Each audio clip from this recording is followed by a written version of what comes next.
Hello friends, welcome back to the channel. कैसे हैं आप लोग? उम्मीद करता हूँ आप अच्छे होंगे और आपका ट्रेड आज अच्छा गया होगा। हमारा क्या डिस्कशन था, 24,080 के ऊपर मार्केट निकलेगा, 24,075 के ऊपर मार्केट निकलेगा तो हम कॉल की पोजीशन लेंगे और उनको 50-60 पॉइंट ऊपर के मिलेंगे।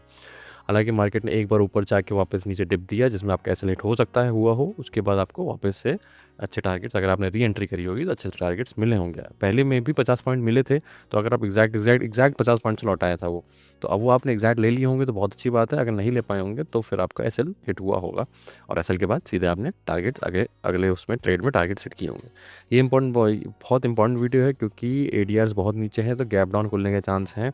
हालांकि क्रूड ऑयल और यूएस मार्केट सब अच्छा हो रहा है, तो बहुत ही मिक्स्ड सेशन रहने के चांसेस हैं।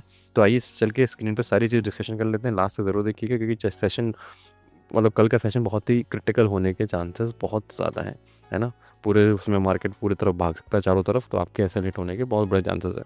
तो आइए चलिए स्क्रीन पर चलते हैं बिना टाइम वेस्ट करते हुए और वीडियो को स्टार्ट करते हैं। तो देखिए यही था कि मार्केट हमको यहाँ पे मिला था, तो ये 50 पॉइंट आपने बुक किए होंगे तो किए होंगे। अगर मान लीजिए आपने 48, 49, 45 पॉइंट्स तक अगर मान लो यहाँ पे मान लो आपने इस पर ट्रेड लिया होगा ना, तो फिर इतना शायद आपका हुआ हो। उसके बाद अगर आपने ये नहीं लिया होगा तो आपका ऐसे हिट हुआ होगा।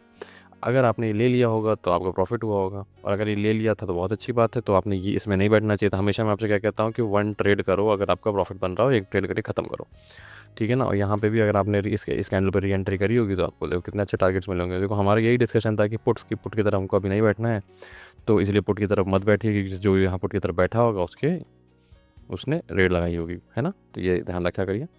आइए चलिए एफआई डेटा देख लेते हैं। एफआई डेटा बहुत ही कंफ्यूजिंग है क्योंकि ये बाइंग करी गई है, सिर्फ इसमें सेलिंग नहीं करी गई है। तो जब सेलिंग नहीं है तो हम इसको डायरेक्शनल मूव के लिए नहीं समझ सकते हैं। हम इसको समझ सकते हैं कि एफआईज की भी आज शॉर्ट कवरिंग हुई है तो वो कंफ्यूज है।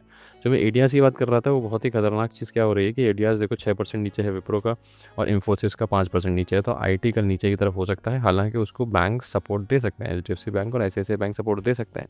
बट क्या कैसे क्या रहेगा वो अभी हम बहुत अच्छे लेवल बनाऊंगा, आपको बहुत अच्छा लगेगा देख के। आप भी अपने चार्ट पे बनाइएगा और उसको थोड़ा समझिएगा, और आपको अगर अच्छा लगे वीडियो तो ही सब्सक्राइब करिएगा, ठीक है। ठीक है, अब ग्लोबल मार्केट को देखोगे तो ग्लोबल मार्केट में भी सब ऊपर है। देखो 300 पॉइंट डाउ ऊपर है, 370 पॉइंट नैस्डैक ऊपर है ना। ये डैक्स ऊपर है, कैक ऊपर ये फुटसी जो ब्रिटेन का है फुटसी थोड़ा नीचे है, बट भाई सब कुछ तो ऊपर है ना। गिफ्ट निफ्टी स्टिल नेगेटिव दिखा रहा है बिकॉज ऑफ क्या कहते हैं आईटी, जो इतना विप्रो और इन्फोसिस एरियाज इतना नीचे हैं इसकी वजह से। हालांकि ऐसा होना नहीं चाहिए क्योंकि 3% फिर से क्रूड 3% नीचे है, मतलब this is a very positive sentiment और this is a very positive thing for market. तो अब देखते हैं कि कल ओपनिंग कहाँ होती है। अब 85 पॉइंट नीचे ओपनिंग होगी तो हमें बल्ले बल्ले हो जाएगी। क्यों, अभी आपको दिखाते हैं चल के स्क्रीन पे, है ना। अगर हम ऑप्शंस की बात करें तो ऑप्शंस में 24,000 पे सपोर्ट है और 24,500 पे रेजिस्टेंस है। बीच में ये सब जो ड्रामा है छोटा मोटा, इन सब में ज़्यादा कुछ है नहीं। तो 24,000 से 24,025 की एक रेंज सी देखने के में लगती है, ठीक है ना। और आइए चलिए स्क्रीन पे इस पर देख लेते हैं कि आपका क्या लेवल्स बनेंगे। अब आपको देखो क्या करना है, आपको इस लेवल को उठा के यहाँ रख देना है कि ये अभी बहुत इंपॉर्टेंट, यहाँ पर रेजिस्टेंस ले रहा था मार्केट, अब ये बहुत ही इंपॉर्टेंट सपोर्ट बन जाएगा, ठीक है। अगर मार्केट मैं क्यों बोल रहा था बल्ले बल्ले हो जाएगी अगर 60-70 पॉइंट नीचे खुल जाता है तो, क्योंकि यहाँ से अगर मान लो हम यहाँ पे हैं और यहाँ नीचे यहाँ खुलेगा ना, तो हम यहाँ से तुरंत हम एक कॉल की पोजीशन ले सकते हैं, समझ रहे हो। तो हमारी बल्ले बल्ले हो जानी है, ठीक। यहाँ पे हम तुरंत कॉल की पोजीशन ले सकते हैं। अब ध्यान क्या रखना है, क्योंकि इतना खतरनाक मार्केट है, एडियाज इतने नीचे हैं और इतना वो ऊपर है, बैंक्स 1-2% ऊपर है, तो आपको ध्यान क्या रखना है, आपको यहाँ से इस जॉइंट करते हुए इसको जॉइन करते हुए एक ऐसे करके एक लाइन ड्रॉ करनी है ना, और ये इस टाइप की, ठीक है, समझ गए। तो अब इसमें आपको क्या करना है, एक ऐसी लाइन ड्रॉ करनी है और इसका एक क्लोन लेता हूँ मैं, just wait a second, let me take a clone.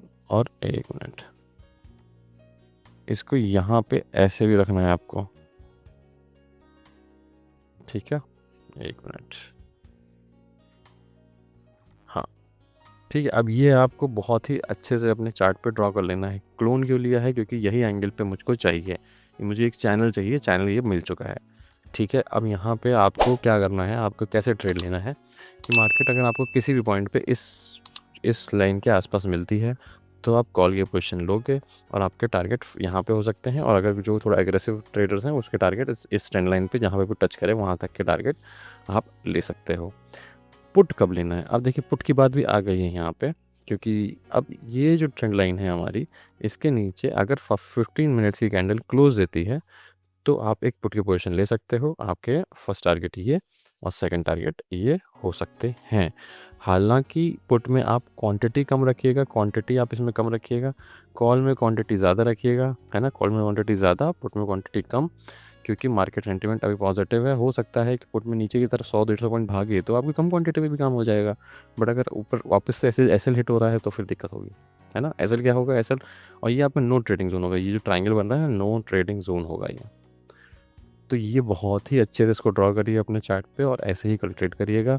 I hope आपका ट्रेड कल अच्छा जाए और आपको अगेन अगर इस वीडियो में आपको लगता हो कि मैंने आपको कुछ नॉलेज दी हो, सिर्फ तभी सब्सक्राइब बटन दबा के जाइए। Thank you very much.